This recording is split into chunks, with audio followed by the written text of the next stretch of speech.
O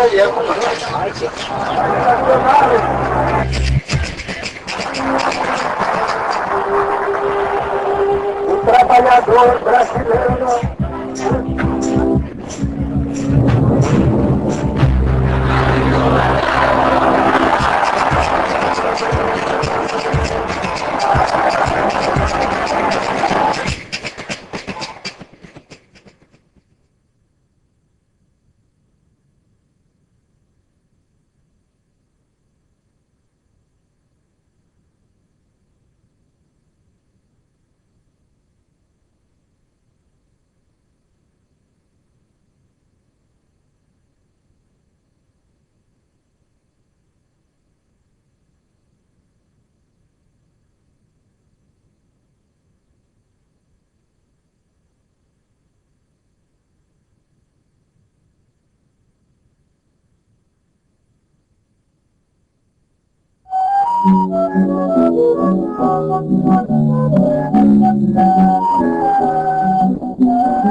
O Governo Provisório da República dos Estados Unidos do Brasil decreta.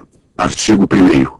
Fica proclamada, provisoriamente e decretada como a forma de governo da nação brasileira, a República Federativa. Artigo 2º. As províncias do Brasil, reunidas pelo laço da Federação, ficam constituindo os Estados Unidos do Brasil.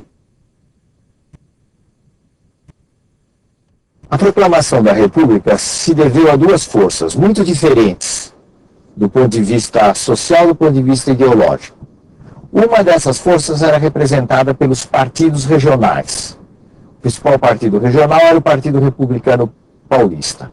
Essas elites estavam muito mais preocupadas com os seus interesses em cada região.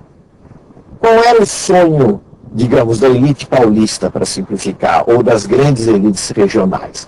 Era fazer uma república que fosse pouco centralizada.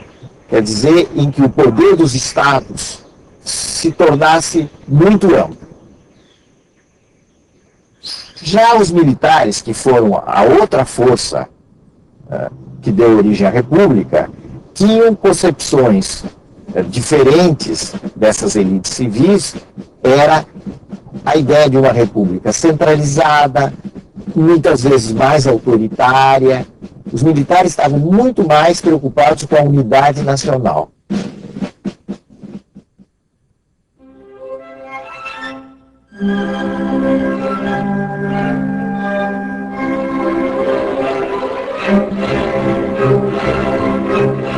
Essa luta foi ganha pelas elites civis.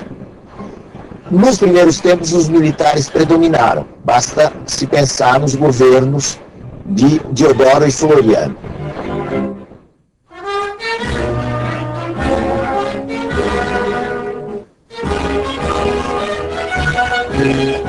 Mas logo depois se formou uma república civil.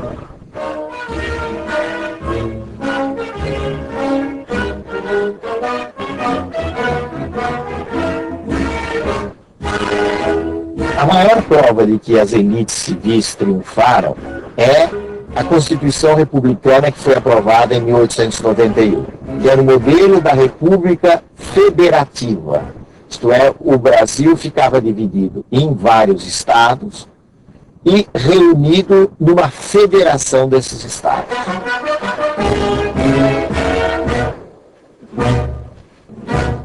E, além disso, essa Constituição, seguindo bastante o modelo americano, criou uma divisão de 3 poderes, pelo menos na teoria. Esses 3 poderes eram o poder executivo, que executa as leis, ou que encaminha leis para o Congresso, o poder legislativo, que faz as leis, a Câmara dos Deputados e o Senado, e o poder judiciário, que julga o conflito entre os cidadãos, ou então interpreta as leis, interpreta a Constituição. O que a Primeira República fez, em continuação com os últimos anos do Império, foi manter o voto só para as pessoas alfabetizadas. Mas, ao mesmo tempo, abriu um instrumento que, vamos dizer assim, convidava à fraude eleitoral. Esse instrumento era a inexistência do voto secreto.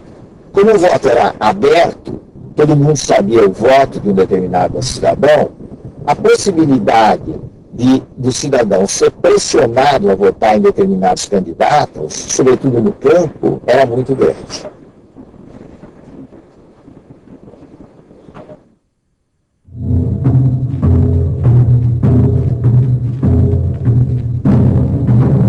O Brasil do século XIX, fim do século XIX, não era muito diferente do Brasil de hoje em termos geográficos.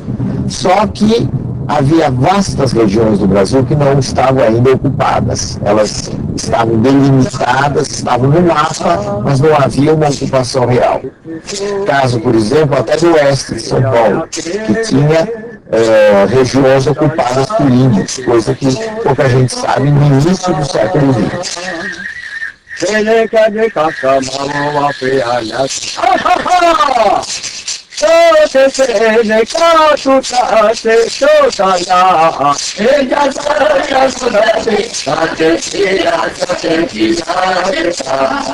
Há uma frase muito comum nessa época da Primeira República,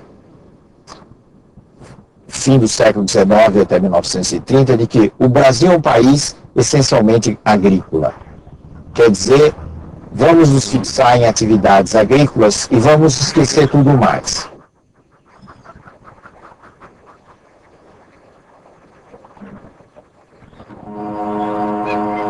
A Primeira República baseou-se numa agricultura destinada à exportação. Todo o eixo, vamos dizer assim, do crescimento econômico estava voltado para a produção de determinados bens que seriam vendidos no exterior. Do ponto de vista da população, da produção, houve um grande impulso da região centro-sul e do sul do país. O centro-sul, basicamente, por causa do café. E o sul, por causa da instalação da pequena propriedade, que foi uma coisa muito característica do Paraná, Santa Catarina e parte do Rio Grande do Sul.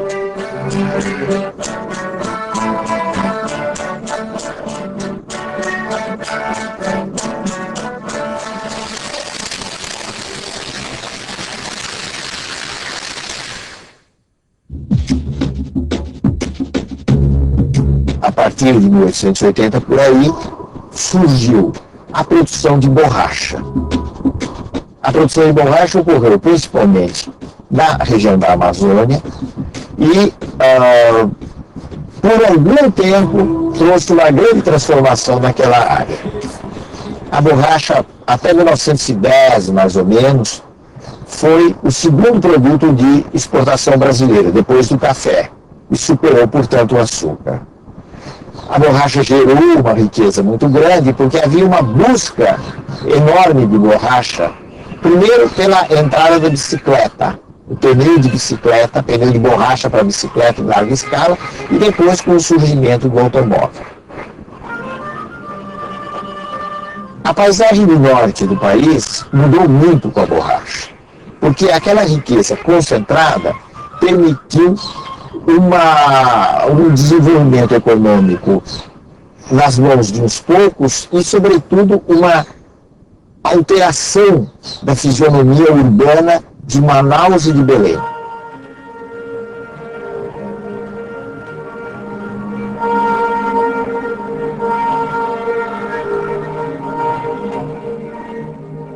Até que surgiu a grande crise da borracha. A grande crise se deu aí por volta de 1910, quando as plantações inglesas na Ásia, na região da Malásia, começaram a concorrer fortemente com a borracha brasileira.